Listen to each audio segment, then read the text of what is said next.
तो यहाँ आपसे प्रार्थना की जाती है, जब तक सत्संग चले आप सब चिंताएं और इधर उधर की गल्ला बातें छोड़ के ध्यान से सत्संग सुनो। गुरु जी तुम ना भूलियो, चाहे लाख लोग मिल जाही, हमसे तुमको बहुत है, तुमसे हमको नहीं।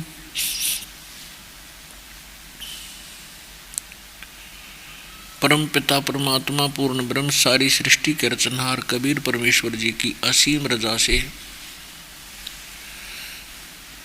आप सभी पुण्यात्माएं सत्संग सुनने के लिए उपस्थित हुए। सकल पदार्थ है जगमाही, और भाग्य बिना नर पावत नाही। आप बहुत ही पुण्यकर्मी प्राणी हैं, जो परमात्मा के इतने कृपा पात्र हो कि आपको वो अनमोल ज्ञान और अनमोल मंत्र परमात्मा की जो यथार्थ भक्ति साधना है वो आपको सहज में प्राप्त हो गई है। परमात्मा की तरफ, परमात्मा के पाने की उमंग में ना जाने कितने श्रद्धालु बहुत ही असंख्य जन्मों से प्रयत्न कर रहे हैं। उन्होंने परमात्मा पाने के लिए कितनी कठिन साधनाएं की हैं, हजारों वर्षों तक तपस्याएं की, शरीर के ऊपर दीमक चढ़ गई, और भी बहुत से प्रयत्न उन्होंने किए। जैसा भी उनको किसी नीम हकीम गुरु ने जो भी साधना मंत्र बताया उसका भी बहुत जाप किया, लेकिन जब तक हमें आम का बीज नहीं मिलेगा और आम की महिमा सुनाने वाले बहुत मिल जाएं, और वो बीज देते हैं बबूल का, किक्कर का, तो किक्कर बीज का और उसकी कितनी सेवा श्रद्धा से करो, आम नहीं लगेंगे, किक्कर के बीज के कांटे ही प्राप्त होंगे। और आम बीज करके फिर उसी तरह लगन से, उसी श्रद्धा से आप उसकी सेवा सेवन करोगे, उसकी सिंचाई करोगे, सुरक्षा रखोगे, तो आम के बीज से उत्पन्न पौधे से पेड़ बनेगा, पेड़ के फिर आम ही लगेंगे। तो आपको वो आम का बीज मिल गया, वो यथार्थ भक्ति विधि मंत्र मिल गए। अब आप जी को चाहिए इसको बड़ा संभाल के रखना। जैसे माता गर्भ को रखे यत्न बनाए, ठेस लगे तो छिन्न हो, तेरी ऐसे भक्ति जावे। पुण्यात्माओं, आपको जब इस मंत्र की महिमा का और इसकी कीमत का पता चलेगा, आप इतने सतर्क हो जाओगे जैसे किसी बहन बेटी को बहुत ही समय उपरांत या वैसे भी गर्भ रह जाता है, तो फिर उसके प्रति वो कितनी सतर्क होती है। और बड़ी बूढ़ियाँ भी उसको बताती हैं, बेटा ऐसे ना करना, ऐसी वस्तु ना खाना, ऐसे सावधानी से कदम रखना ताकि तेरा बच्चा खराब ना हो। और वो भी रात्रि के समय भी जब नींद के अंदर होती है, कभी करवट बदलती है और एकदम झटके से वो सावधान होती है, कहीं मेरे बालक पर दाब ना गिरगी हो और कहीं खराब ना हो जाए, क्योंकि वो उसकी कीमत से वो परिचित है। इसी प्रकार ये भक्ति रूपी आज बीज आपके आत्मा में डला है, जिस दिन आपने नाम ले लिया। अब ये भक्ति रूपी गर्भ आपके अंदर प्रारंभ हो गया है, इसको सफल करके इस लाल को पूरा करो और आपका मोक्ष होगा। धन जननी धन भूमि धन, धन नगरी धन देश, धन करणी धन कुल धन, जहाँ साधु परवेश। आदरणीय गरीबदास साहिब जी को परमात्मा मिले थे स्वयं, उनको सचखंड सतलोक लेकर गए थे, जो अपना मूल स्थान है, जहाँ सर्व सुख है, कोई दुख नहीं, वहाँ ना वृद्ध अवस्था है ना मृत्यु है, वहाँ सदा युवा रहते हैं, कोई काम नहीं। वो सुख आपको वहाँ प्राप्त होगा जिसकी खोज आप इस 21 ब्रह्मांड की काल की जेल में खोज रहे हो। यहाँ पर प्रत्येक वस्तु का अभाव बना ही रहता है, कोई ना कोई चीज का अभाव यहाँ बना ही रहता है, और वहाँ किसी वस्तु का अभाव नहीं है। थोड़ा सेट कर बच्चे।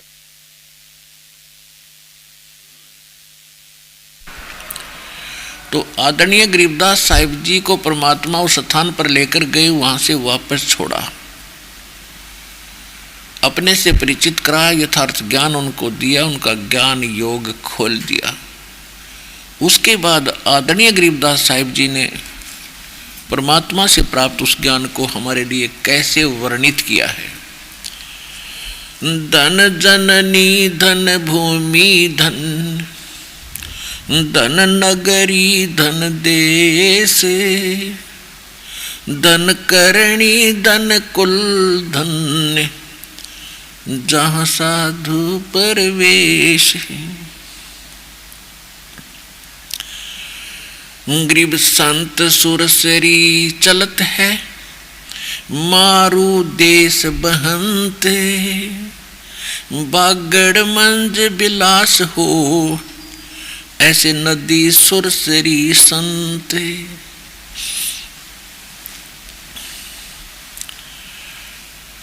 अब क्या बताते हैं कि धन है वो जननी जिसके संत उत्पन्न हुए, भगत उत्पन्न हुए, और धन है वो भूमि जहाँ पर उनका जन्म हुआ, और धन है वो नगरी जिसमें उस संत भगत का जन्म हुआ, और धन है उन अक्षेत्र के लोगों की शुभ करनी शुभ कर्म, और धन है वो कुल जहाँ पर संत प्रगट हुए, प्रवेश हुए। एक तो वो स्थान धन्य है जहाँ संत का जन्म हुआ, और वो माँ धन्य है जिससे जन्म हुआ, और फिर वो स्थान धन्य है जहाँ संत पहुँचते हैं, अपना सत्संग प्रचार करते हैं, और धन्य है वो भक्त जो उस संत की शरण ग्रहण करते हैं। तो क्या बताते हैं कि जैसे बागड़ देश में, बागड़ देश उसको कहते हैं जहाँ पर कोई सिंचाई साधन ना हो किसी प्रकार का भी, तो वहाँ के व्यक्तियों का जो जीवन स्तर होता है वो बहुत ही कमज़ोर और बड़े निर्धन होते हैं, और उस बागड़ क्षेत्र में यदि नहर पहुंच जाती है तो फिर उनका कितना जीवन परिवर्तन हो जाता है, कितने सुख उनको होते हैं, बढ़िया फसल होती है, बढ़िया मकान बना लेते हैं, रहन सहन उनका अच्छा हो जाता है और वो सुखी हो जाते हैं। तो इसी प्रकार जब तक हमारे अंतःकरण रूपी इस धरती में, इस बागड़ में, हमारी आत्मा के अंदर, अंतःकरण के अंदर जब तक हमें सत भक्ति नहीं मिलती तो हम कंगाल होते हैं, और जब संत रूपी सुरसरी यानी दरिया हमारे हृदय रूपी बागड़ में पहुंच जाती है तो फिर वहाँ सब सुख होने शुरू हो जाते हैं, यानी उस बागड़ में फिर ठाठ हो जाते हैं। कबीर परमेश्वर जी भी कहते हैं भाई, कह तो या तो माता भगत जन, या दानी या सूरी, ना तो रहले बांजड़ी, क्यों व्यर्थ गंवावे नूर। कि या तो माता भगत संत उत्पन्न करे, या कोई दानी यानी अच्छे धर्मात्मा बच्चे हों, या सूरवीर हों। सूरवीर के अंदर एक विशेष गुण होता है, वो किसी को सताता नहीं, और किसी को कोई सता रहा हो तो वो उसको सताने भी नहीं देता। और इसलिए कहते हैं या तो ऐसा व्यक्ति हो जो ना दुख दे और ना दुख सहन करे, ना आसपास के उसके शरणागत व्यक्तियों को दुखी होने दे, दुष्टों से बचावे। या फिर भगत हो, या तो माता भगत जन, या दाता या सूरी, सूरवीर, दाता माने दानी, ना तो रहले बांजड़ी, क्यों व्यर्थ गंवावे नूर। अगर ये 3 क्वालिटी के भक्त पुत्र उत्पन्न नहीं करती है तो इससे अच्छा बांझ भली क्यों अपने शरीर का भी नाश करती है कुतरू पाल के।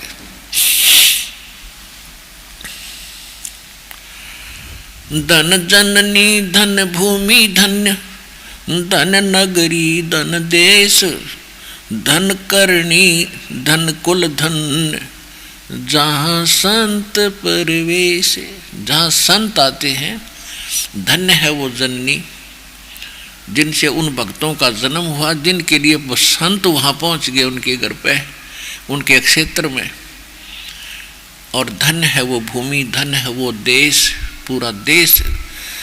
अब देखो, इस दास को मालिक ने, दास को माता ने जन्म दिया, परमात्मा ने इस दास को अपने ज्ञान से परिपूर्ण किया और पूरे भारत देश पर कृपा होगी।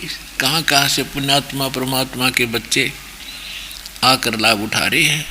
कहते धन जननी धन भूमि धन, धन नगरी धन देश। नगरी धन्य और सारा देश धन्य। अब विदेश वाले तो बहुत बाद में नंबर आओगा, तब तक तो आप ढेर सारे पुण्य कमा चुके होंगे।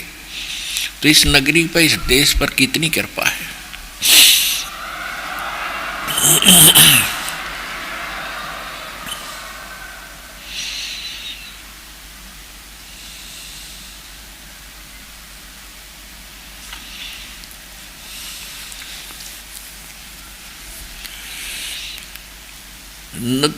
संत सुरसरी चलत है ये मारू देश बहंत, बागड़ मंज बिलास हो ऐसे नदी सुरसरी संत।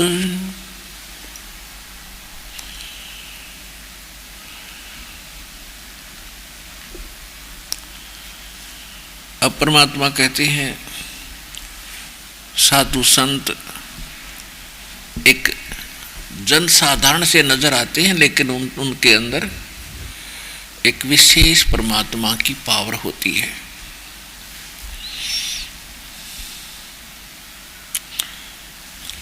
कहते हैं अकल अलूणे दीखते ये सर्व अकल के मूल,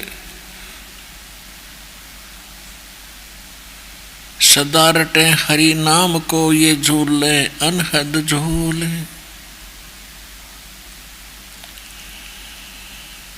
अपने आत्माओं, जैसे आज संसार के व्यक्ति सिर्फ ये बात जानते हैं कि काम करो और अपना जो काम नहीं करते, और सत्संग वगैरह में जाते हैं, 2-2 3-3 दिन लगा कर आते हैं, तो उनको मूर्ख समझते हैं। तो उसके विषय में सूक्ष्म वेद में बताया है कि अकल अलूणे दीखते, अकल अलूणे बिना अकल के, यानी मूर्ख नजर आते हैं साधु संत भक्त समाज के लोगों को।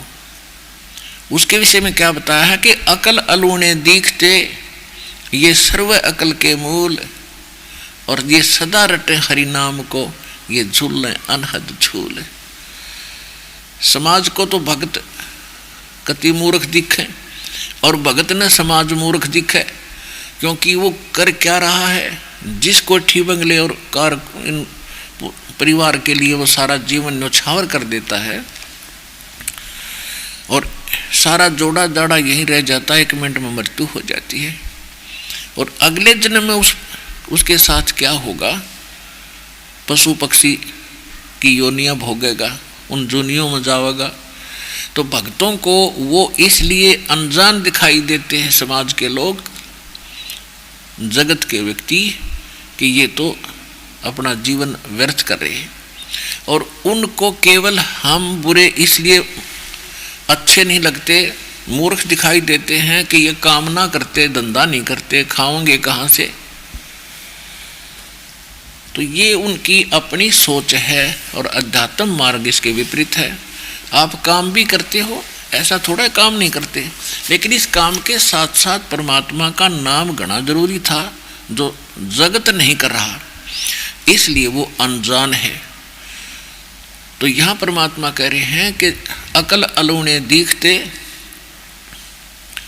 ये सर्व अकल के मूल, ये तो सब जो अकल अलूणे, जिनमें जो दिखाया अकल नहीं है, इनमें मूर्ख हैं। ये कहते ये न तो सर्व अकल प्राप्त है, ये तो बहुत विद्वान और बुद्धिमान व्यक्ति हैं जो परमात्मा की भक्ति कर रहे हैं।